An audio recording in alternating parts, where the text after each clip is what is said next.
Hello and welcome to another video on KC Games. Today it's going to be a real quick video, just submitting a deck tech for Genesis. So I'm going to be submitting it to their deck tech contest happening.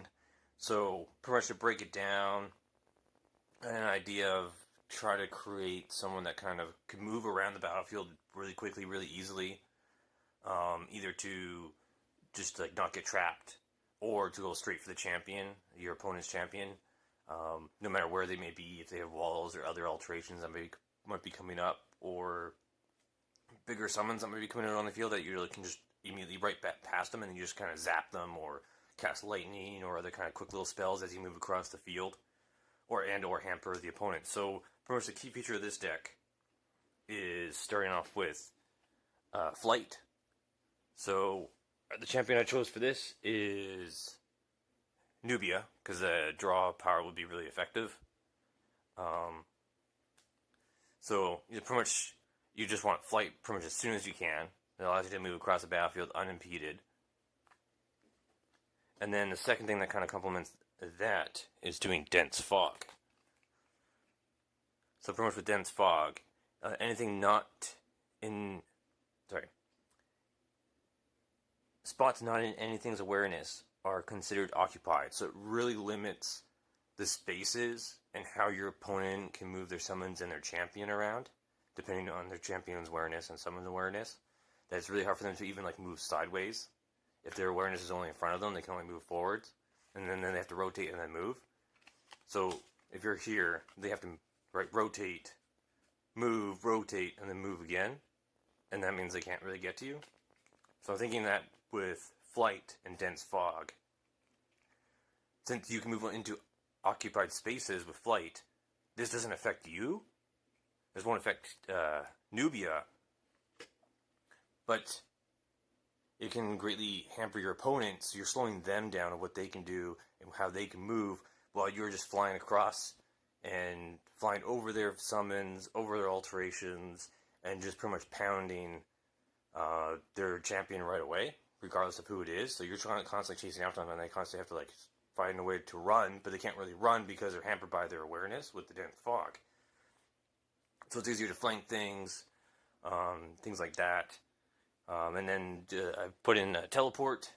There's a foil teleport here, just in case if anything kind of else happens, that you can kind of surprise your opponent to get behind them, or a key summon they may have down that you really want to get rid of. And then the teleport plays into chain lightning, allowing you to hit multiple summons and hopefully their champion at the same time, to kind of fly around the battlefield, have this massive fog so they don't know what's happening, just go zap, zap, zap, doing some damage here and there.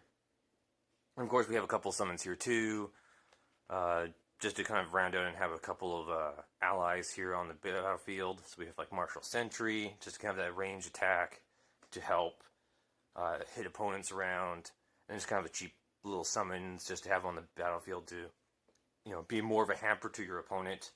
Alright, the Gilded Stag, so a little bit more powerful, a little bit more options to attack range and stuff, especially with its awareness. It allows it to move and not being impacted by the dense fog as much.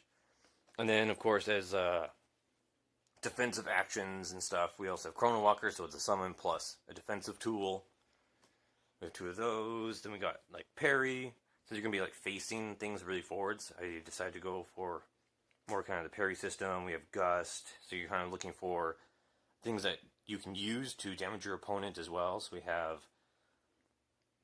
Searing Light, Gust, Wind Slash, Vorpal Blade. So those are kind of the Vorpal Blade is like your big flying around the battlefield. Boom! Let's eliminate multiple big key things on the field, just to open up your opponent to be like, oh, okay, if that's all you got, then now I'm going to take the game. And of course, martial training to again just keep that damage going forwards. So this is very kind of tankish, I guess, just like very, very, very just straightforward. I'm going to run up and beat my opponent down. We're going to see how it works with Nubia. I chose Nubia just because the factions, as well as just the extra card draw, because just the amount of dense fogs and flight that I have drawing, one card per turn and drawing, oh, I already have flight, and now I have another card, I don't have any other way to discard cards. So hopefully drawing an extra card every round will help kind of get around that drawing pretty much dud cards that can no longer be used. And then just kind of a fancy tool system, we have Ascendant Teachings. So discard a card from your hand with the same name, and then you can search for a card, just to kind of help alleviate possibly drawing multiple dense fogs or multiple flights. Stay tuned for more.